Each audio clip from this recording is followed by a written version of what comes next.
How do we get a client to ask for higher quality in a building when they haven't got a clue what we're talking about? And then we can move on and ask another question. Quality for who? Who is it that should decide what quality is in a building? You'll often find that developers will talk about regulation, or it meets regulation. But regulation is supposed to be a minimum, not a ceiling, but it's treated as a target, not something to exceed. We have to get around this. This can't happen. And when we're having conversations about quality, who are we talking to?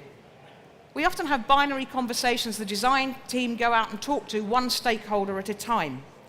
So the design team becomes the arbiter, because no one stakeholder has to listen to another. The cost guy doesn't have to listen to the heart surgeon. The heart surgeon doesn't have to listen to infection control. Infection control doesn't have to listen to the guy who's going to have to clean up at the end of the day. So we have all these binary conversations, and we don't actually share what we know.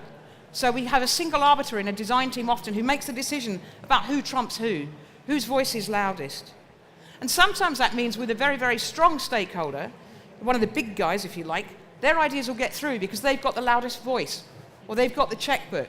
And in one experience that we've had recently, a beautiful facade was built that no one can actually see because it's obscured by something else. And that is where I would argue that value engineering does have a point, a functional point. Not just about stripping out cost, but it is about looking at whether you actually need some of the things that we put in.